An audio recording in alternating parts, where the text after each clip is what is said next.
I practically grew up in the arcades, and every Halloween season, I made it a point to seek out all of the spooky games I possibly could. I am the Game Collector, and this is Second Opinion Games, and today I show you the games that I would play every Halloween season.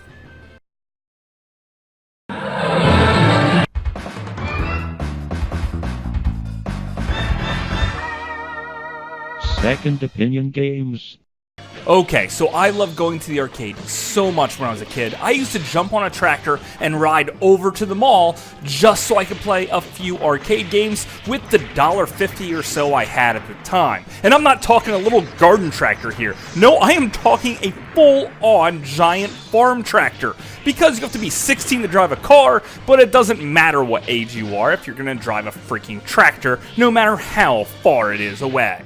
So, with that $1.50, I would try and seek out games that I could just play for a single quarter and get the most gameplay out of it. So these are all relatively earlier arcade games that I played for just a quarter, and it's just a handful of them, not every single one.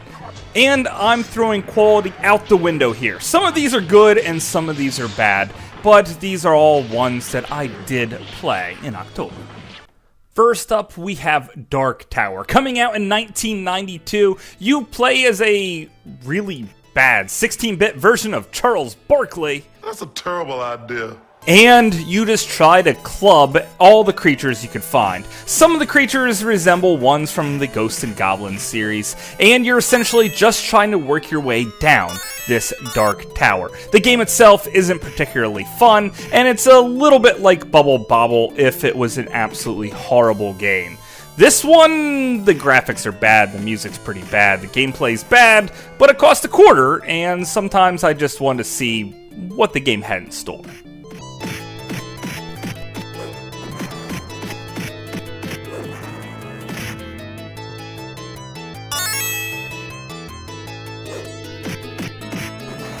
Coming out in 1991, we have Avenging Spirit. You play as a ghost who wants revenge on people for things, and possibly saving a girl in the whole action. This is an arcade game that only got a home release on the Game Boy that actually holds up really, really well, but that's a story for another time. This one, you could take the forms of all the different people in the game, and that really is the main purpose of the game. Some of these characters are completely horrible, some of them are awesome. You could have heat-seeking missiles on your back, you could have a machine gun, you could be a ninja, then you could jump extra high. Some of these guys are total stinkers, like women that just want to karate kick everything, or they could be totally awesome like these Alucard looking guys, that when they open up their cape, you could actually see that they're flashing their boxers because that's all they're wearing underneath that cape. It's actually pretty hilarious in general, and the fact that you could play as so many different characters really makes this game stand out. This is one of my favorite games in the arcade, still to this day, and it can be played really cheap. If you ever see this particularly rare game in the wild, make sure you give it a try.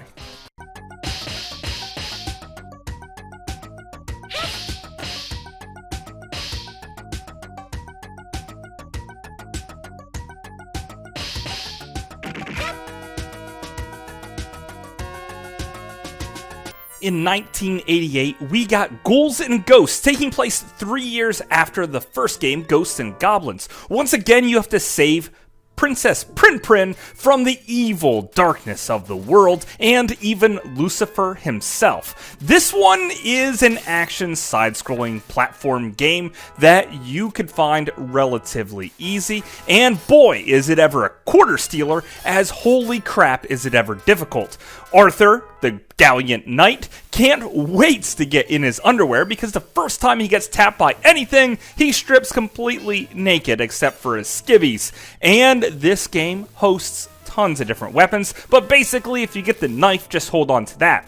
Also this time, some armor upgrades come into play, where if you have the gold armor, you could unleash a devastating attack. And that's one of the things that really drives me to play this game, trying out all the different weapons and seeing all the different attack animations.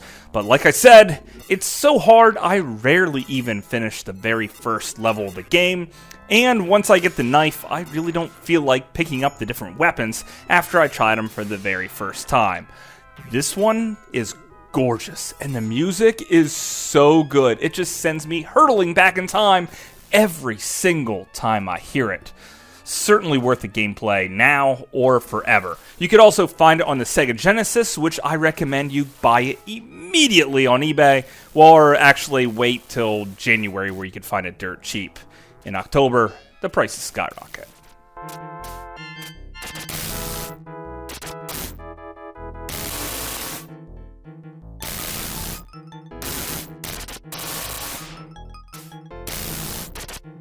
Nightmare Into Dark.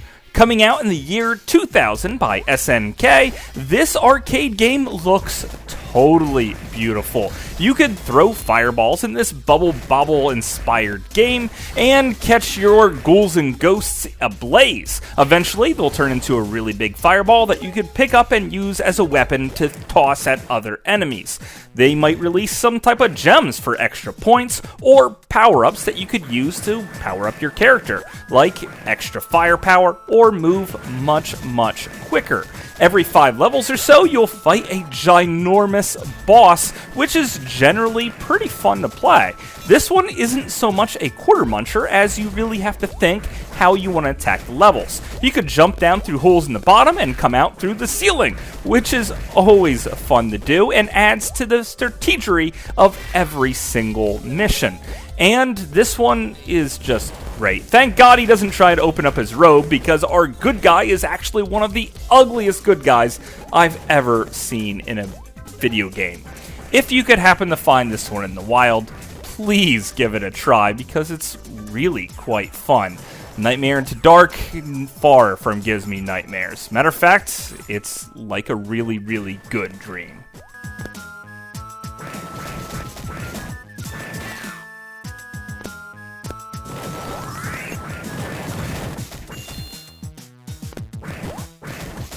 And of course, every Halloween, I have to watch the movie Aliens, because it is the best sequel to any movie ever made. And that is a pretty big claim. Coming out in 1990, we have the Aliens arcade machine, which only has 2 buttons, mind you. One to fire high, and the other to fire low.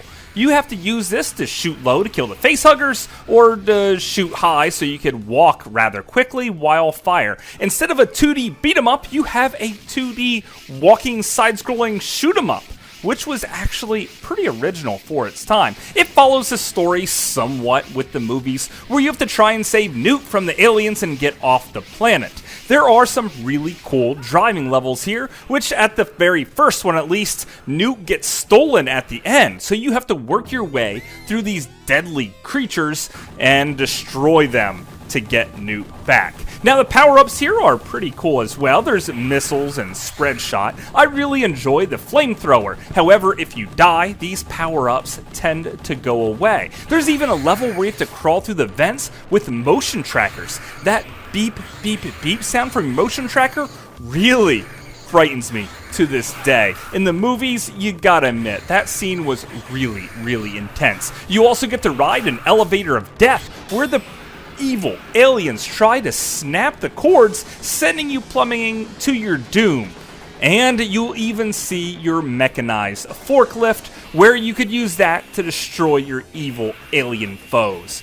There's even another driving stage where this time at the very end you save Newt, and now it's time to just make your way to the evil alien queen and kill her, and well, she's not going to go down without a fight. You have to shoot her eggs, but don't actually shoot the eggs. Matter of fact, just focus on shooting her egg sac, because even if you kill the eggs themselves, then another alien's just going to come and drop them off. Here, I thought she actually laid the eggs. If you happen to kill her, then you have to work your way to your ship to escape the world because the whole place is just gonna freaking blow up. So the music now starts to get really, really epic. When you board your ship, you'll find the alien queen's already there, and you have to shoot her and stall long enough for the airlocks to open up. Then you'll jump on your mechanized forklift and throw her out into the cold, dark reaches of space, completely beating this game and finishing an epic arcade experience. And all of these games, in my opinion, are really epic, and all of them really deserve to be played. And of course, that's just my opinion. Thanks for watching.